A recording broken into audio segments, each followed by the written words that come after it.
News সংবাদ। আসসালামু আলাইকুম। বাংলাদেশ বেতার, রাজশাহী। স্থানীয় সংবাদ পড়ছে মোহাম্মদ শহীদুল হক সোহেল। রাজশাহী বিশ্ববিদ্যালয় শৃঙ্খলা ও নিরাপত্তার জন্য 31st নাইট উপলক্ষে ক্যাম্পাসে অনুমতি ছাড়া বহিরাগত প্রবেশে নিষেধাজ্ঞা আরোপ করা হয়েছে। আজ বিকেল 5টা থেকে আগামীকাল সকাল 8টা পর্যন্ত এই বিধি নিষেধ কার্যকর থাকবে। গতকাল বিশ্ববিদ্যালয়ের জনসংযোগ দপ্তর থেকে পাঠানো এক সংবাদ বিজ্ঞপ্তিতে এই তথ্য জানানো হয়। আজ বিশ্ববিদ্যালয়ের টিএসসিসির চত্বরের পিঠার দোকানসমূহ বন্ধ থাকবে বলেও সংবাদ বিজ্ঞপ্তিতে জানানো হয়েছে। নতুন বছরে নাটোর জেলায় প্রাথমিক পর্যায়ে মোট বইয়ের চাহিদার মধ্যে অর্ধেকের বেশি বই পাওয়া গেছে। প্রাপ্ত 4,25,940টি বই ইতিমধ্যে উপজেলা শিক্ষা অফিসের মাধ্যমে বিদ্যালয়গুলোতে পাঠানো হয়েছে। প্রাথমিক পর্যায়ে জেলায় 1,196টি শিক্ষা প্রতিষ্ঠানের মধ্যে শিক্ষার্থীর সংখ্যা 1,64,616 জন। এসব শিক্ষার্থীর মোট বইয়ের চাহিদা 8,01,846টি। জেলা প্রাথমিক শিক্ষা অফিসার মোহাম্মদ গোলাম নবী জানান, প্রথম থেকে তৃতীয় শ্রেণী পর্যন্ত শিক্ষার্থীদের সকল বই পাওয়া গেছে। প্রাক প্রাথমিক সহ চতুর্থ পঞ্চম শ্রেণীর বই খুব দ্রুত পাওয়া যাবে বলে আশা করা হচ্ছে। বাংলাদেশ জাতীয়তাবাদী সামাজিক ও সাংস্কৃতিক সংস্থা জাসাসের 46তম প্রতিষ্ঠা বার্ষিকী উপলক্ষে বগুড়ায় র্যালি ও আলোচনা সভা অনুষ্ঠিত হয়েছে। গতকাল শহীদ খোকন পৌর শিশু উদ্যান হয়ে একটি র্যালি শহর প্রদক্ষিণ করে শহরের মুক্ত মঞ্চে এসে শেষ হয়। এর আগে জেলা জাসাসের আহ্বায়ক অহেদ মোরাদের সভাপতিত্বে ও সাধারণ সম্পাদক জামাল পাশা রানার পরিচালনায় আলোচনা সভায় প্রধান অতিথির বক্তব্য রাখেন বগুড়া জেলা বিএনপির সভাপতি ও সাবেক পৌর মেয়র রেজাউল করিম বাদশাহ। এ সময় তিনি বলেন, রাষ্ট্রপতি জিয়াউর রহমান যে উদ্দেশ্য নিয়ে জাসাসকে প্রতিষ্ঠা করেছিলেন, আজ সময় এসেছে জাসাসের সেই গুরুত্বপূর্ণ ভূমিকা পালন করার।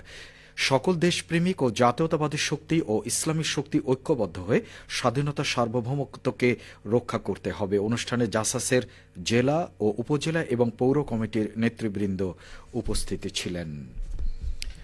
ছাত্রদলের 46তম প্রতিষ্ঠা বার্ষিকী উদযাপন উপলক্ষে বগুড়া জেলা ছাত্রদল 2 দিনে কর্মসূচি গ্রহণ করেছে। কর্মসূচির মধ্যে রয়েছে আগামীকাল সকাল 7টায় দলীয় কার্যালয়ে জাতীয় ও দলীয় পতাকা উত্তোলন, দলের প্রতিষ্ঠাতা শহীদ রাষ্ট্রপতি জিয়াউর রহমানের প্রতিকৃতিতে পুষ্পমাল্য অর্পণ, সকাল 10টায় আলতাফুন্নেসা খেলার মাঠ থেকে সকল ইউনিটের অংশগ্রহণে র্যালি, দুপুর 12টায় সাত মাথার মুক্ত মঞ্চে রক্তদান, দুপুর 1টায় আলতাফুন্নেসা খেলার মাঠে মোরগ লড়াই, কাবাডি ও বালিশ খেলা।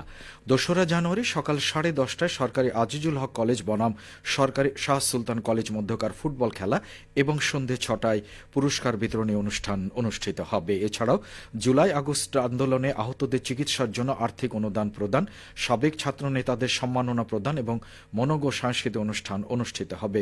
এতে উপস্থিত থাকবেন রকস্টার ARK হাসান ব্যান্ড এবং কনক চাপা সহ অন্যান্য শিল্পীবৃন্দ।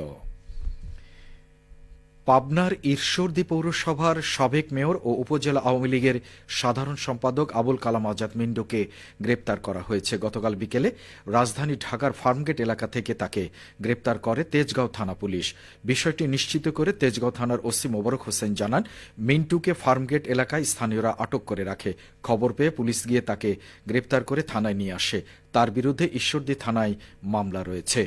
মিন্টুর বিরুদ্ধে বৈষম্য বিরোধী ছাত্র আন্দোলনে শিক্ষার্থীদের উপর হামলার মামলা সহ একাধিক মামলা রয়েছে বলে জানা গেছে।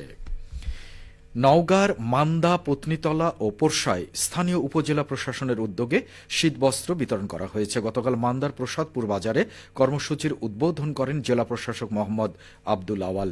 অনুষ্ঠানে দরিদ্র শীতার্থ 200 মানুষকে একটি করে কম্বল প্রদান করা হয়। এ সময় উপজেলা নির্বাহী কর্মকর্তা শাহ আলম মিয়া ও সহকারী কমিশনার শারমিন জাহান লুনা সহ অন্যান্যরা উপস্থিত ছিলেন। এই দিন দুপুরে নওগাঁর পত্নীতলা উপজেলা প্রশাসনের উদ্যোগে আমবাটি বুদ্ধি প্রতিবন্ধী ও অটিস্টিক বিদ্যালয়ে 170 জন শিক্ষার্থীর মাঝে শীত বস্ত্র বিতরণ করেন জেলা প্রশাসক মোহাম্মদ আব্দুল আওয়াল। এ সময় পত্নীতলা উপজেলা নির্বাহী অফিসার আলিমুজ্জামান মিলন, সহকারী কমিশনার আজিজুল কবির ও উপজেলা সমাজসেবা অফিসার ফিরোজ আল মামুন উপস্থিত ছিলেন। এদিকে জেলার পোরশা উপজেলায় প্রধান উপদেষ্টা ত্রাণ ভাণ্ডার হতে শীত বস্ত্র বিতরণ করা হয়েছে। গতকাল তেতুলিয়া জালুয়া সামাদিয়া ইদরাতুল হাফিজিয়া মাদ্রাসায় কর্মসূচির উদ্বোধন করেন উপজেলা নির্বাহী অফিসার আরিফ আদনান। পোরশা উপজেলায় চলতি শীত মৌসুমের প্রথম পর্যায়ে ২,০০০ শীতার্ত মানুষের মাঝে শীতবস্ত্র বিতরণ করা হচ্ছে বলে জানানো হয়। সবশেষে আবহাওয়া। আজ দুপুর ১২টায় রাজশাহীতে তাপমাত্রা ছিল ২০.৬ ডিগ্রি সেলসিয়াস। এ সময় বাতাসে আপেক্ষিক আর্দ্রতার পরিমাণ ছিল ৭১%। রাজশাহী ও পার্শ্ববর্তী এলাকায় আজ সূর্যাস্ত সন্ধে ৫টা ২৭ মিনিটে। সংবাদ শেষ হলো। আমাদের পরবর্তী স্থানীয় সংবাদ শুনবেন দুপুর ২টো ৫ মিনিটে।